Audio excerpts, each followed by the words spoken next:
The projector threw blue light across 18 faces when Marcus stood and said he needed the restroom. I kept my hand steady on the presentation remote.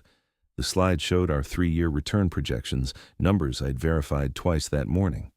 Marcus's chair rolled back 6 inches. His footsteps were soft on the carpet. The glass door closed without clicking, and I turned back to the investors and continued speaking about portfolio diversity. That was the last time anyone saw him in that building. 20 minutes later, when I paused for questions, his seat was still empty. I sent a text. No reply. I wrapped the presentation with the efficiency you develop after 3 decades in capital management, shook hands, collected business cards. My phone stayed silent. In the parking garage, his sedan was gone. The security log would later show he had left the building 11 minutes after excusing himself, but I didn't know that yet. I only knew that Marcus had missed the final 15 minutes of the pitch that would determine whether we secured $8 million. I drove home with the radio off. The silence felt like waiting. At my desk that evening, I opened my calendar to reschedule a follow-up call. That's when I saw the notification. It was sent from Marcus's corporate account at 4:47 p.m., 3 hours after he walked out. The event was titled Phase 2, Initiated. No location, no description, just those 3 words scheduled for that exact minute, set to repeat daily for the next 6 months. I stared at the screen until the backlight dimmed. Then I called his cell. Straight to voicemail. I called his home. His wife, Laura, answered on the first ring. Her voice was tight. She said Marcus hadn't come home. She asked if I knew where he was. I told her I would find out. I've always been someone who measures twice. My father taught me that when I was young, in his workshop, where every tool had a shadow outline on the pegboard. He would hand me a board and a pencil and make me mark the cut line, then check it, then mark it again. Speed mattered less than accuracy. That principle carried me through engineering school, through my first job designing municipal water systems, and eventually into venture capital when I realized I understood risk better than most people who talked about it. I learned to trust my preparation. I learned that panic is expensive. The house was quiet when I sat down at the kitchen table with my laptop. My wife had been gone 4 years by then, taken by an aneurysm on a Tuesday morning while watering the tomatoes. The silence had become ordinary. I made coffee in the steel pot she bought at an estate sale, measured the grounds with the same precision I brought to term sheets. Then I opened every shared document Marcus and I maintained. Our firm was small. Just the 2 of us, a part-time bookkeeper and a network of relationships built over 15 years. Marcus was my brother-in-law. He married my younger sister when I was finishing my master's degree. I liked him immediately. He was sharp, personable, confident in rooms where confidence mattered. When I left engineering to raise capital, he was working in pharmaceutical sales. I needed someone who could talk to people the way I talked to spreadsheets. He needed structure. We built something that worked. My sister thought it was a perfect arrangement. She said it kept the family close. I started with the email. Our shared inbox held nothing unusual. Client updates, pitch confirmations, meeting notes. I checked his personal folder, which he had given me access to years ago during a hospitalization when we needed continuity. The most recent message was from that morning, a confirmation of the investor meeting. Before that, routine correspondence. I searched for keywords. Phase 2, initiated, nothing. Then I opened the bank accounts. Our operating account showed normal activity. Payroll, vendor payments, the balance matched my records. But when I logged into the equity account where we held reserve capital, the screen took longer to load. When it appeared, the balance was $41. I refreshed the page, still $41. I checked the transaction history. 3 days earlier, someone had transferred $420,000 to an account I didn't recognize. The memo line said, "Capital reallocation." I set my coffee down. The mug made a soft sound against the wood. I pulled up our business registration with the state. My name was listed as managing partner. Marcus was listed as chief operating officer. Incorporation date matched my records. I searched for any other entities registered to our firm name. One result appeared. It had been filed 8 months ago. The entity name was identical to ours except for a single letter substitution in the middle, the kind of difference you miss if you're reading quickly. The registered agent was listed as me. The business address was a suite number I didn't recognize. I copied the address and opened a map. It was a co-working space downtown, 12 blocks from our actual office. I called the police at 9:30. The officer who answered listened with the patience of someone who has heard many worried relatives. He said adults are allowed to leave. He said unless there was evidence of a crime, there wasn't much they could do immediately. He took my information and said someone would follow up. I thanked him and hung up. Then I called an attorney I knew from a prior deal, a woman named Sarah Chen who specialized in corporate litigation. She answered even though it was late. I told her what I had found. She was quiet for a moment. "Don't touch anything else tonight," she said. "I'll meet you at your office at 7. I slept 4 hours. In the morning, I shaved and put on a suit even though no meetings were scheduled. Sarah arrived with a leather portfolio and a paralegal named David who carried a laptop bag. We sat in the conference room. I showed them the calendar notification, the bank transfer, the duplicate entity registration.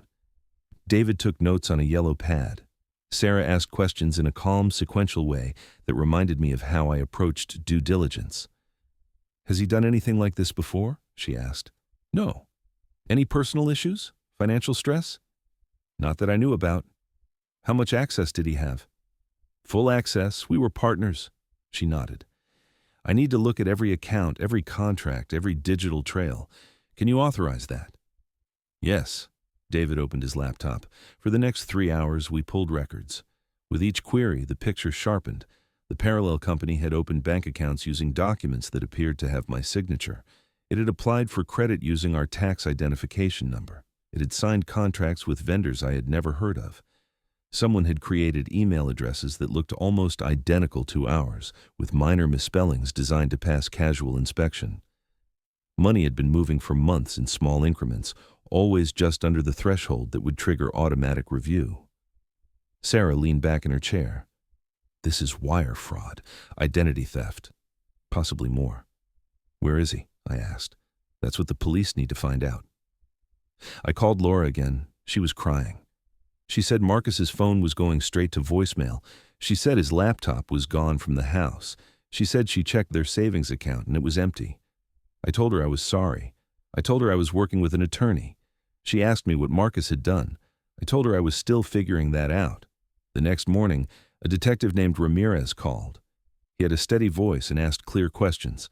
I told him everything. He said he would look into it. He said it might take time. I said I understood.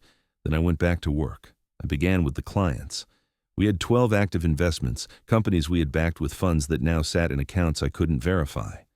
I called each founder, explained there was an administrative issue, asked them to confirm their bank details and recent wire transfers. Most were confused but cooperative. 2 said they had received emails in the past month asking them to update payment information. The emails had come from addresses that looked like ours but weren't. One founder had sent money to the new account, $60,000. I documented everything. Sarah filed reports with the State Banking Commission, the Federal Trade Commission, the FBI's Internet Crime Division. David built a timeline on a wall-mounted board in our conference room, connecting events with red string like you see in movies. Except this was real and meticulous and supported by printed evidence taped in chronological order. Every transaction, every email, every document with a forged signature. The pattern was clear once you saw it. Marcus had been preparing this for at least a year, maybe longer. I found the lease for the co-working space. It had been signed 10 months ago. The security deposit came from our operating account, coded as office supplies. I drove there on a Thursday afternoon. The building was glass and steel, filled with startups and freelancers. I gave the receptionist the suite number. She checked her computer and said that space was vacant. I asked when it had been vacated. She said 3 days ago. I asked if I could see it. She made a call, then handed me a visitor badge. The suite was empty. White walls, gray carpet, no furniture. There were rectangular shadows where desks had been. I walked the perimeter. In one corner, I found a power strip still plugged into the wall. The cord was frayed at one end. I took a photo. In the closet, I found a trash bag someone had forgotten. Inside were shredded papers. I took the bag. At home, I spread the shreds on my dining table. Most were confetti, too small to read, but some were larger, torn by hand instead of machine. I found pieces of a contract. I found fragments of a bank statement. I found part of a printed email with my name in the signature block, except I hadn't written it. I photographed everything and sent it to Sarah. She called an hour later. "You found the command center." That's what I thought. The good news is this proves intent. The bad news is he's gone. Where? Detective Ramirez is tracking his phone. It was last active 3 days ago at an airport. Which airport? He didn't say. I asked her what happened next. She said we wait. She said we keep building the case. She said the money might be gone, but we could stop the bleeding. I thanked her and hung up. That night, I sat in my living room with the lights off. The calendar notification was still updating daily. Phase 2. Initiated. I thought about what Phase 1 had been.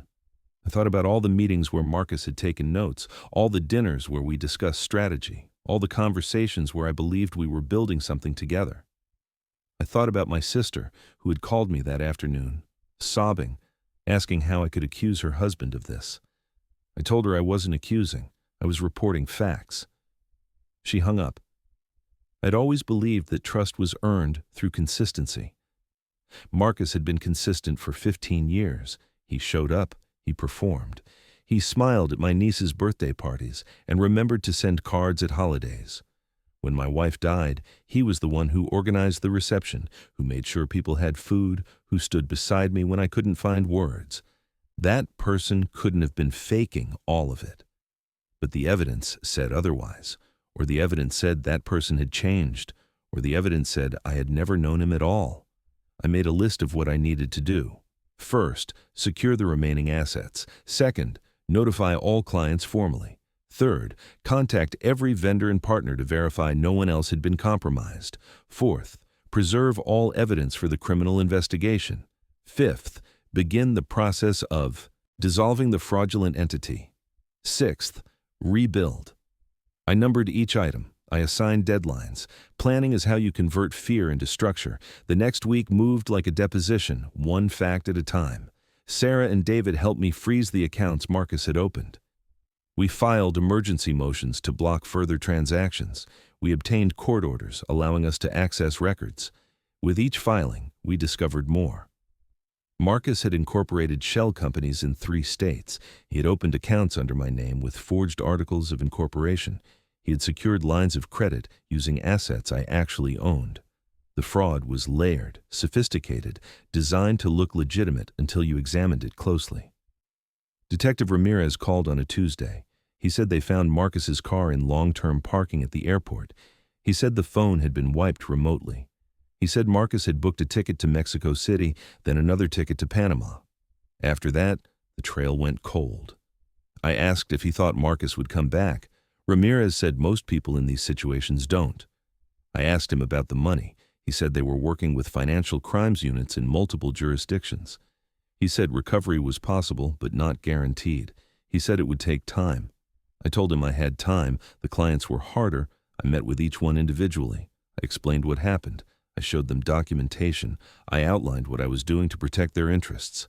Half were understanding. A quarter were angry. The rest threatened lawsuits. I didn't blame any of them. I hired a mediator to help negotiate settlements with those who wanted out. I offered to return their capital pro rata from whatever we recovered. Some accepted, some didn't. I documented every conversation. My sister stopped speaking to me. Laura moved back to her parents' house in another state. I heard through mutual friends that she filed for divorce. I heard Marcus had emptied their joint accounts before he left. I heard she was working 2 jobs to cover the mortgage. I wanted to help her, but Sarah advised against it until the criminal case was resolved. Anything I gave her could be construed as an admission of liability. So I did nothing, and that felt worse than the financial loss. 3 months in, I found something. David was reviewing old security footage from our office building, looking for any evidence of when Marcus might have started planning this.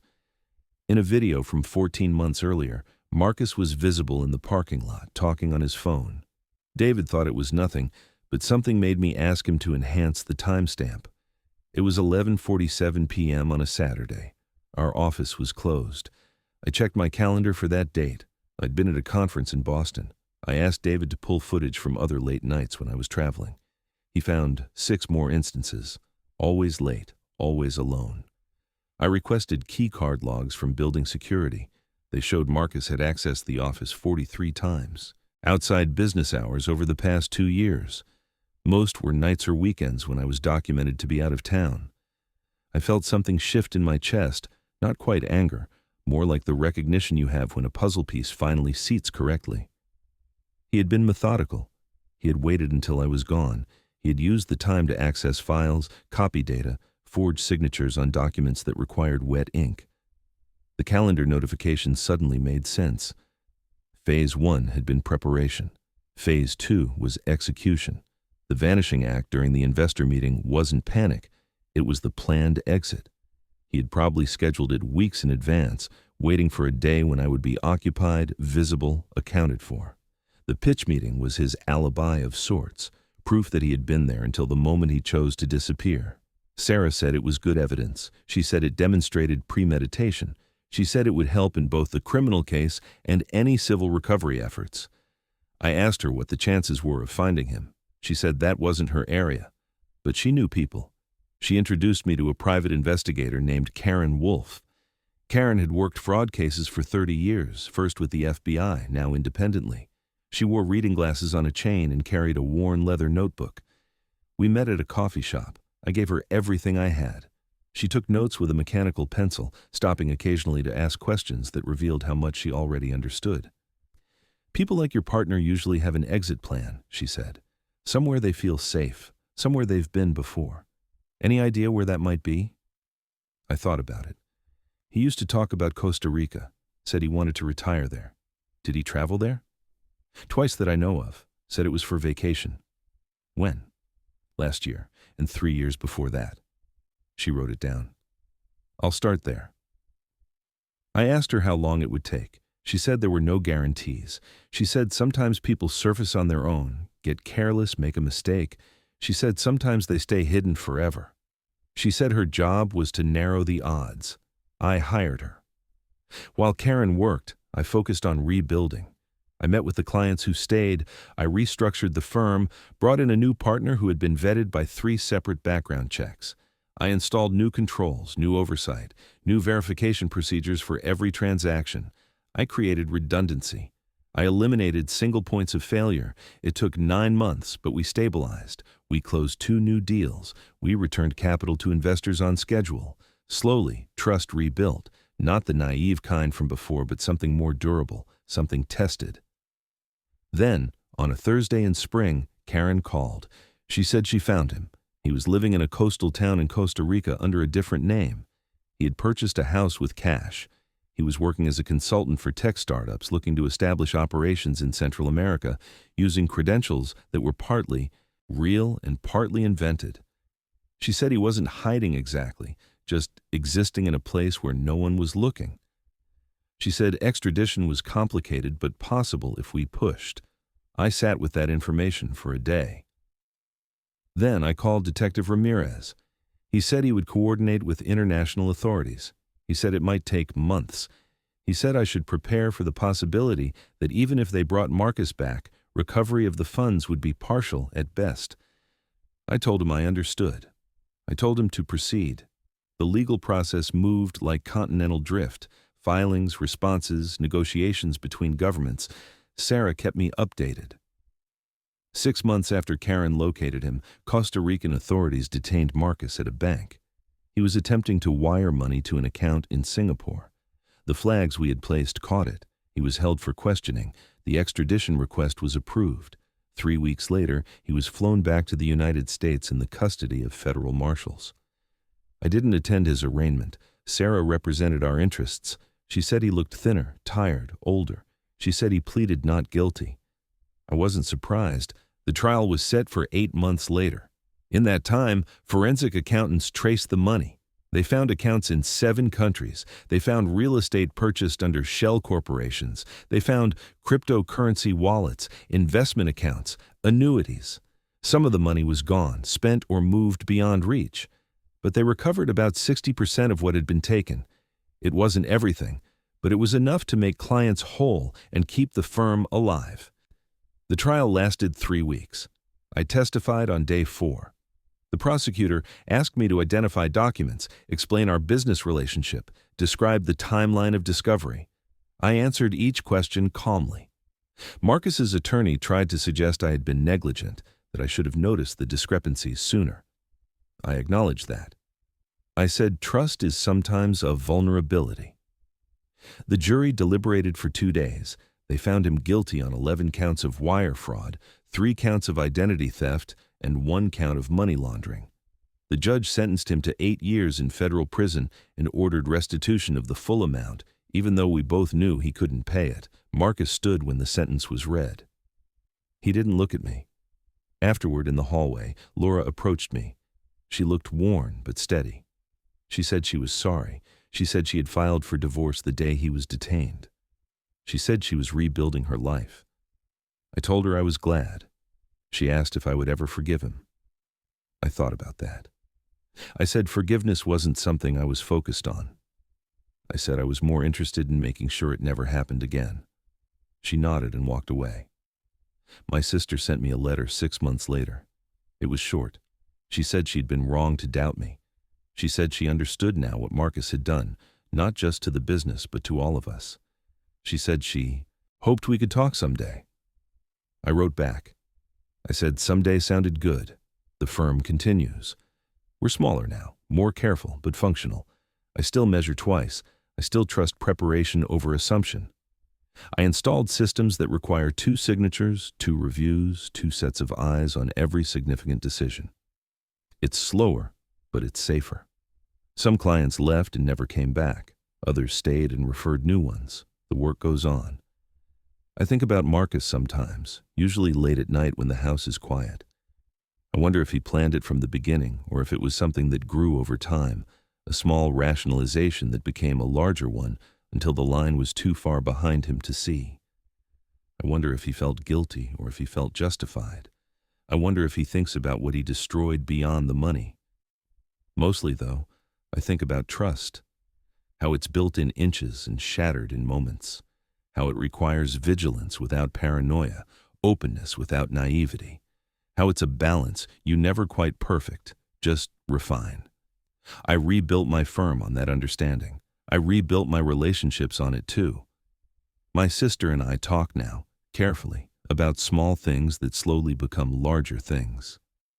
Laura sends me updates occasionally. She started her own business, something to do with graphic design. She seems happy.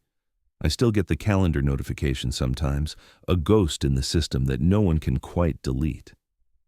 Phase 2. Initiated. It repeats like a scar, a reminder of what I didn't see coming. But I don't delete it. I leave it there. Some mornings I see it pop up and feel a small tightness in my chest. Other mornings I barely notice. That variance tells me I'm healing, that memory fades even when the record persists. The business continues. The days continue. I measure twice, trust carefully, and build what can be built with the materials I have. That's all anyone can do. Some betrayals teach you to stop trusting. Others teach you to trust better. I chose the latter. The difference, I think, is what keeps you moving forward instead of staying frozen in the moment. Someone walked out and didn't come back.